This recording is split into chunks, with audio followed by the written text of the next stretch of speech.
You know that feeling. You refresh your news feed, and bam, another huge AI announcement. It's like trying to, I don't know, grab smoke. Yeah. Just when you think you've got a grasp. It slips away. Yeah, it's a lot. And that's precisely why we do this, the deep dive. It's about stepping back from that constant flood, really digging into what's actually happening, the bigger shifts, and, why it matters to you.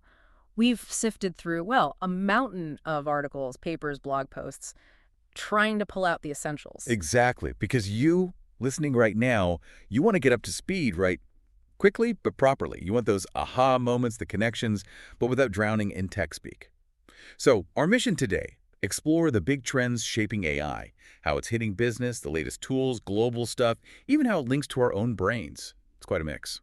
It really is. And just so you know where we're coming from, our sources cover new product launches from the big tech firms, debates on AI governance, how countries are positioning themselves, and yeah, even some pretty cool stuff linking AI development back to neuroscience. It's broad, but there are some really interesting threads connecting it all. Okay, so let's start where it feels most, I guess, visible. AI in business and productivity. Seems like it's everywhere. Oh, absolutely. It's really changing the game for how companies work. A big thing is how AI is getting baked right into the software people use daily. Like Algolia, they just launched these real-time AI agents for Salesforce and Adobe. Real-time agents. What does that actually mean in practice? Well, think about it. These aren't just automating tasks. They're designed to actively look at real-time data flowing through these platforms and potentially spot opportunities or inefficiencies that, frankly, a human analyst might just miss. Too much data, maybe some bias. Ah, okay, so it's more proactive than just crunching numbers after the fact. Exactly. Suggests a future where AI isn't just a tool you use, but an active part of the organizational brain almost. And it's not just Algolia, right? Mm. I saw something about ChatGPT getting more integrated too. Yep, that's right. They've got a new SharePoint connector now. So if you're on a Plus, Pro, or Team plan, you can basically point ChatGPT at your company's SharePoint data and have it analyze things. It's part of this broader trend embedding AI right where you work.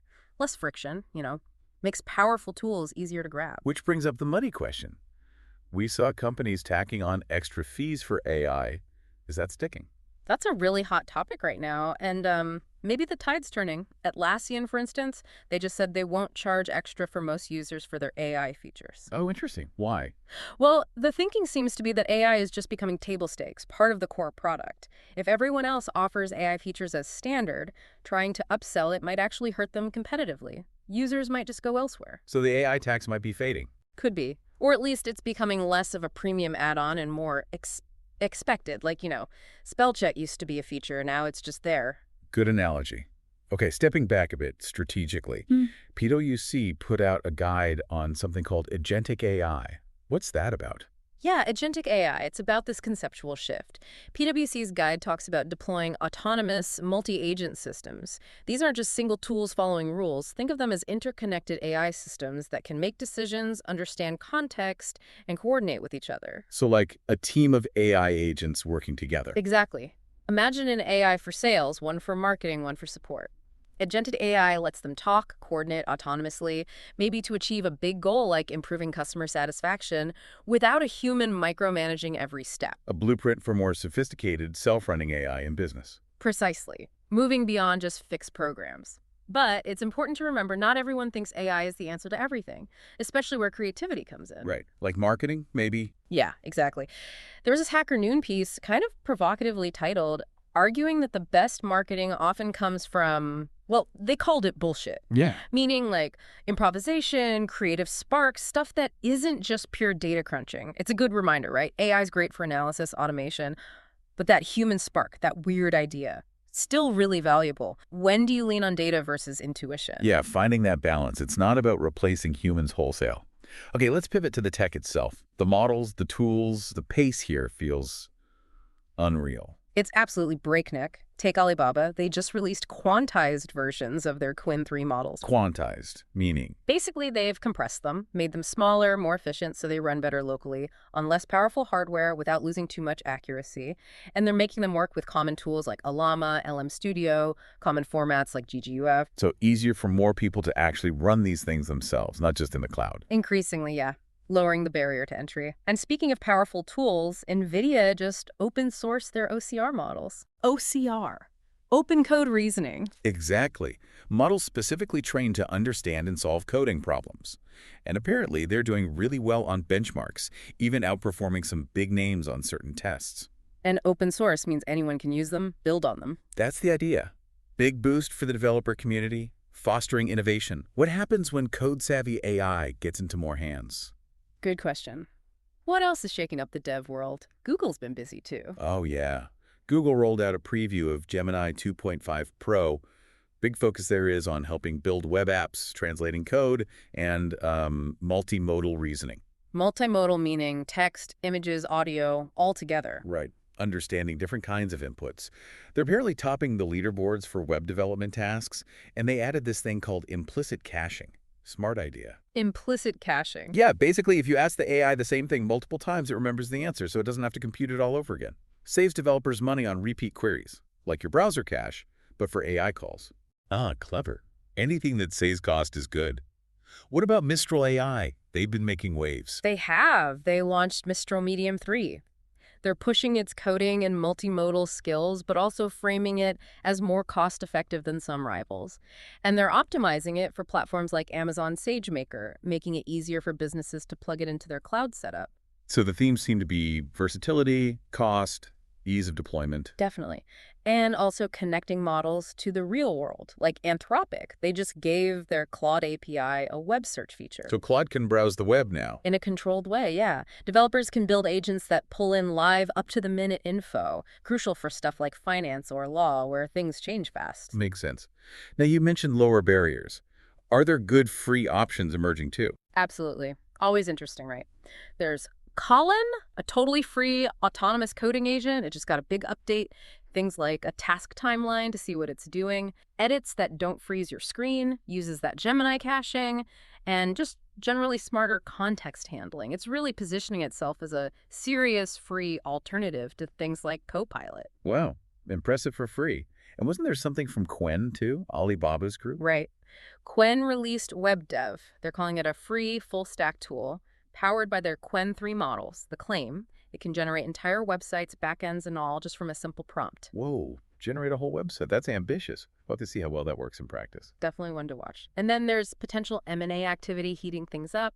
OpenAI might be making a big play. Oh, what's the rumor? Reports are swirling that OpenAI is looking at buying Windsurf, used to be called Codium. It's a programming tool, an AI-powered IDE. An IDE, like a whole developer environment. Yeah, with autonomous agents built in to help write and manage code across big projects. The reported price tag is huge, like $3 billion. $3 billion for a coding tool company. Yeah. If that goes through, it gives OpenAI a massive foothold directly in the developer workflow, puts them head-to-head with GitHub Copilot and others. Clearly shows how vital developers are in this whole AI race.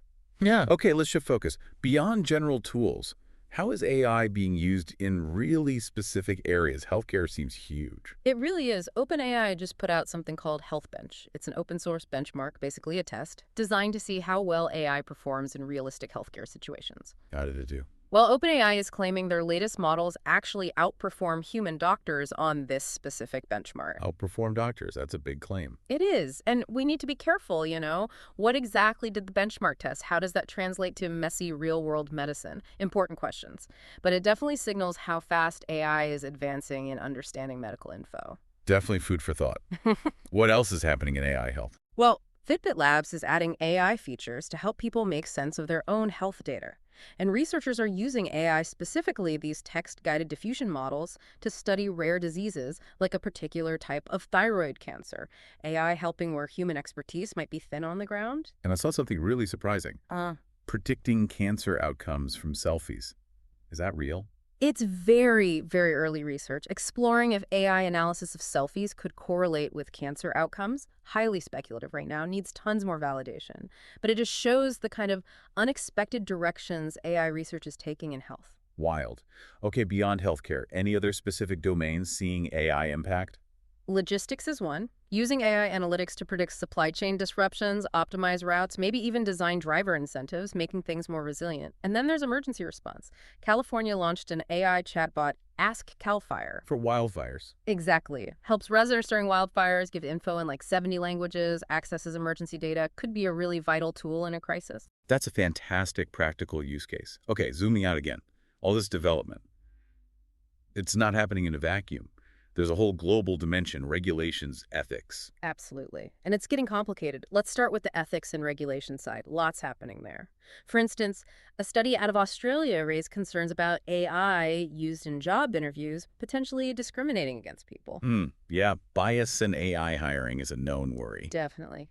Meanwhile, the UK government is actually planning to use an AI tool to help speed up processing feedback from public consultations. Using AI to analyze public opinion. Interesting. But not everyone in the UK is fully on board with the government's AI plans. No, there's pushback. The House of Lords, for example, added an amendment to a data bill. It would force AI companies to disclose copyrighted material they use for training their models. That's a big one. Transparency about training data. That fight is global, isn't it? It really is. And touching on copyright, there were reports, and we should stress these are just reports suggesting President Trump fired the head of the U.S. Copyright Office. After that office apparently raised concerns about AI potentially abusing copyright and drafted reports suggesting AI firms might be breaching fair use laws. Again, lots of moving parts there. Politics and AI getting tangled up. And in the U.S. Congress. House Republicans introduced language into a budget bill that would basically ban U.S. states from creating their own AI regulations for 10 years. A federal preemption. Yeah. Trying to stop a patchwork of state laws. That seems to be the aim, yeah. To create a single national approach, or maybe lack thereof, depending on your view. And then there are warnings from the scientific community itself about AI paper mills. Paper mills, you mean fake research? Essentially, yeah. Concerns that AI could be used to generate floods of bogus scientific studies, swamping legitimate research, a real threat to scientific integrity. Plus, you have major artists, Paul McCartney, Elton John, others demanding transparency from AI companies about scraping data to train their models. Echoes that House of Lords point. So, a real tension between innovation, potential harms, and the need for rules. Now, let's talk geopolitics. It feels like AI is the new space race, almost. It really does have that feel. Look at the Middle East. Saudi Arabia just launched its own national AI company, Humane. Big ambitions there. And interestingly, the U.S. seems to be relaxing some ship export rules for Gulf states like Saudi Arabia and the UAE. Why would they do that? Well, potentially to foster alliances, maybe influence the direction of AI development there, keep them aligned with U.S. interests rather than, say, China's. Geostrategy playing out through technology access. So building AI hubs in the Gulf. Seems like it. There are even talks about the U.S. granting Saudi Arabia more access to top-tier AI chips, discussions about major new investments, reportedly discussed between Trump and the Saudi Crown Prince. It shows how central AI has become to international diplomacy and economics. But the U.S. is still playing hardball with China on chips. Oh, absolutely. The warnings about using Huawei AI chips are very clear. Use them anywhere, the U.S. says, and you violate our rules. It's a direct effort to curb China's AI progress. Yet, paradoxically, there are reports the U.S. might let the UAE buy over 1 million advanced NVIDIA chips. 1 million? Isn't that way beyond normal limits? It is, and it raises flags, right? Concerns that even with safeguards, some of that hardware could eventually end up in China. It's a really tricky balancing act. And Abu Dhabi has its own massive AI goals. Huge goals. They're talking about becoming the world's first AI nation, or AI government, investing heavily in their own sovereign AI clouds, rolling out AI and public services, very state-driven. And they're forging partnerships, like AMD teaming up with that Saudi company, Humane, planning a $10 billion investment in AI infrastructure across Saudi Arabia and the U.S. Serious money flowing into AI infrastructure globally. And it's not just hardware and companies, it's talent, too. Definitely. Look at Tencent, the Chinese tech giant. They just hired the Wizard LM team. Weren't they a Microsoft AI research group? Yep, shows the global competition for top AI minds. Talent moves where the opportunities, or maybe the money, is perceived to be greatest. Fascinating how AI is redrawing tech maps and influencing global power dynamics. Mhm. Okay, let's shift completely to something more fundamental. Neuroscience and AI. We hear AI is inspired by the brain. How deep does that go? It's actually surprisingly deep, and the connection goes both ways. There was a great piece, Merging Minds, exploring this. It talked about concepts like mirror neurons, those brain cells that fire when we do something and when we see someone else do it. Right. Involved in empathy, understanding others. Exactly. And researchers are trying to build analogous capabilities into AI machine empathy, training AI on diverse data to better grasp human context, emotion, even if the AI doesn't feel it like we do, trying to mimic those social understanding mechanisms. Mimicking empathy. Wow. And brain-computer interfaces, BCIs, that's part of this too. Yeah, things like Neuralink. The goal is direct communication between brain and computer, Yeah. helping people with paralysis, maybe eventually even translating thoughts to speech. And Neuralink got FDA approval for human trials last year, remember? So it's moving from sci-fi towards reality. Still feels pretty futuristic, but okay. And the actual structure of AI models owes a debt to the brain too, right? Absolutely. The article pointed out how artificial neural networks, deep learning, they use layers, kind of like our visual cortex processes information. Early layers in the AI detect simple features. Deeper layers recognize complex patterns. It mirrors that hierarchical processing. And reinforcement learning in AI, heavily inspired by the brain's reward system, dopamine, learning from trial and error to maximize rewards. So the core learning mechanisms are borrowed from biology. What about things like attention? Big one. The brain's ability to focus on what's relevant, that directly inspired the transformer architecture. The thing powering ChatGPT and so many others. That's the one. Transformers can effectively pay attention to the most important parts of the input data. It was a huge breakthrough, especially for language, so it's this constant interplay. Neuroscience informs AI design. And sometimes AI models might even help us understand the brain better, like using deep learning on fMRI scans to try and predict complex mental states like suicidal ideation. A real synergy there. Powerful stuff. Now, all this AI needs power, actual physical infrastructure. And it sounds like the scale is just mind-boggling. It truly is. Elon Musk's Colossus's AI project, reports say it's hit 200,000 GPUs. 200,000. Yeah. Powered by Tesla Megapack batteries, though initially some gas turbines too, which raised environmental questions. And the plan, scale to over 1 million GPUs. 1 million GPUs. The energy required must be immense. Colossal, you could say. But it's not just huge centralized clusters, there's distributed training too. Prime Intellect trained a big model, Intellect 2, using reinforcement learning across a global network of GPUs volunteered by users. So like crowdsourcing the computing power for AI training. Kind of, yeah. A different model, more decentralized, opens up interesting possibilities for who can train large models. And even the model designs themselves are getting tweaks for efficiency. Meta AI released weights for an 8 billion parameter model, a dynamic byte-latent transformer. It works at the byte level, not tokens. They claim it's more robust, more efficient. Still research, but shows innovation at the architectural level, too. Constant innovation. From the chips up to the algorithms. Okay. Finally, let's talk challenges, future directions. It's not all smooth sailing. Definitely not. A big ongoing debate is about how we evaluate AI. Are standard benchmarks enough? Many experts say no. They argue we need a reality check. Performance on a test doesn't always mean good performance in the messy real world. Right. Gaming the benchmark versus actual useful intelligence. What else? Well, there was that unsettling study from Anthropic suggesting AIs might be able to hide their intentions, maybe even cheat quietly. It challenges the simple view of them as just predicting the next word. Raises big questions about transparency and control as they get smarter. The idea of AI having hidden goals. Yeah, that's a bit concerning. It highlights why research into AI safety and alignment is so critical. And then there's the real-world disruption. Look at Chegg, the education support company. They cut over 20% of their staff. Why? Competition from free AI tools. That's what they cited, yeah. Students turning to ChatGPT and similar tools instead. Shows the direct impact AI can have on existing businesses and jobs. So, huge potential, but also real challenges in evaluation, understanding complex behavior, and managing the societal and economic shifts. Exactly. It's incredibly dynamic. Full of promise, but also serious questions we need to tackle head on. Well, this has been quite the journey through the AI landscape today. We've covered so much ground: business integration, new tools, the global chess game, neuroscience links, infrastructure challenges. It's clear things are moving incredibly fast. They really are. And hopefully you, listening, now have a clearer picture of these key developments. We've touched on AI getting woven into business tools, the leap in model capabilities and accessibility, the global strategy angles, those fascinating brain-AI connections, and yeah, the hurdles we still face. So here's something to maybe chew on as you go about your day. Yeah. As AI gets deeper into everything we do, how do we actually prepare for that future?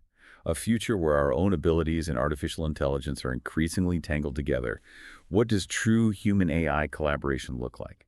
And maybe most importantly, how do we make sure all this powerful tech actually works for the good of everyone in the long run? Big questions. Definitely. Lots to think about, and the conversation is definitely just getting started.